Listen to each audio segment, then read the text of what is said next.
G'day YouTube. Today I did a thing. Two things actually. I went and seen a buddy of mine who specialises in solar and solar related stuff and just electronics in general, and the yellow Super Safe 190F got a buddy. So they're just balancing at the moment in with the Power Safe 190s over here. And then I'll incorporate them into the main pack here. I'm going to make up a set of bus bars, I reckon. So then we'll have 6 190 amp hour batteries in a block there. And I'm not sure what to do, whether to make a 400 amp 12 volt block out of that mess over there. A lot of the stuff on top of here is just because I was testing the batteries with the LiPo charger and the lab power supply and the multimeter, so looks like a bird's nest at the moment. None of that's actually connected, just these two together with the multimeter on them. And today I bought this. So this was on Gumtree. This is a Phoenix 12 volt 1600 VA multi plus, which allows you to charge, transfer, and just use this as a pure sine wave inverter. So the reason I bought this was these are about $1,300 on eBay at the moment. I paid $300 for this. Nope, not stolen. It was misused with a too small of a generator, I believe. And because of such problem, the transfer switch part seems to have an issue, which means the charger won't fire up. I don't really want the charger anyhow, because I have no need to charge off AC. I've got 1500 watts of solar doing its thing.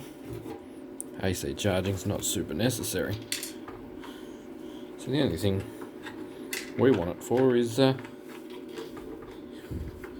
making 12 volts into 240. So this is the beast. As you can see, nice big toroidal transformer up top there, which is very important when you talk about your power inverters, because if they only have the little old what do you call it, high frequency transformers, high frequency inverters like that one up there, they just don't have any of the herbs that they need.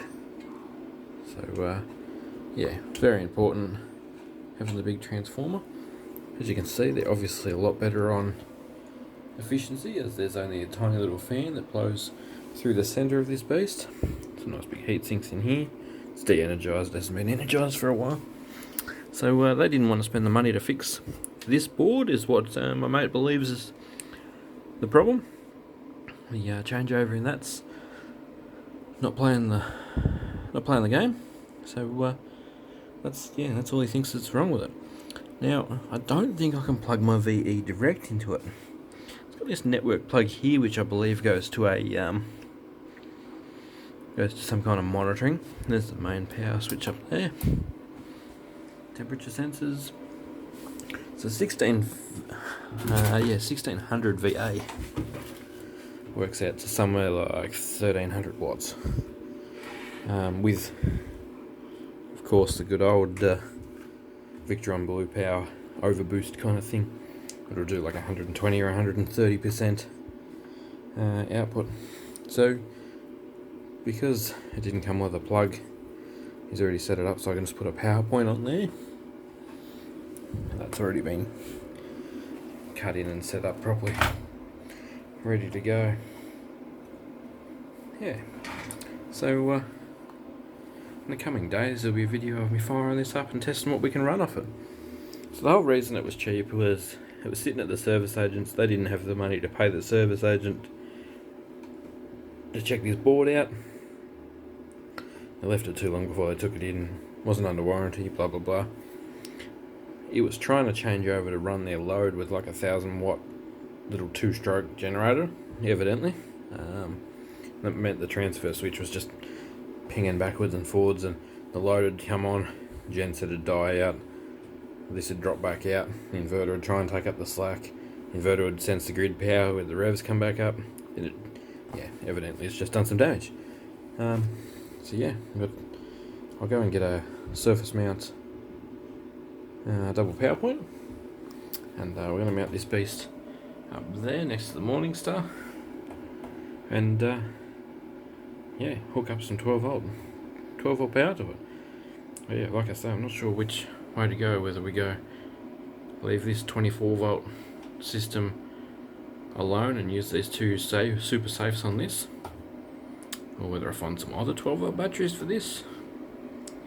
But I am going to be putting a charge controller between the 24 volt battery pack here and a 12 volt battery pack in whatever shape or form it ends up carrying, and just let it transfer basically from the high voltage pack to the low voltage pack. So I'll probably get my hands on another one of these, or maybe even take the one out of the camper van and use it, and just swap that to a more basic charge controller.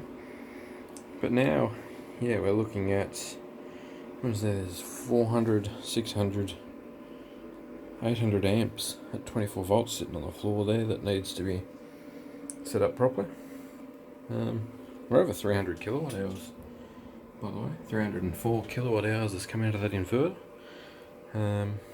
The Morningstar's only got 2 panels on it, and the two 250s, and the one over the, what is it? It's a EP Ever that has 2 190s and 3 250s, all in parallel on it, and that'll get right up towards the 30 amp mark on a nice sunny day.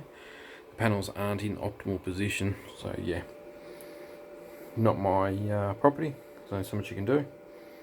But I'm going to clean this up and make an actual battery room out of these. Best thing is all sealed, so no ventilation issues, of course.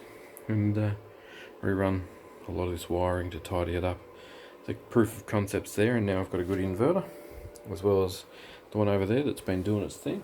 And yeah, we should be able to make ourselves some serious power, guys. So thank you very much for watching. Look forward to some videos on this 1600 VA, and I'll catch up with you soon. Thanks for watching. Go out there and make yourself some solar power.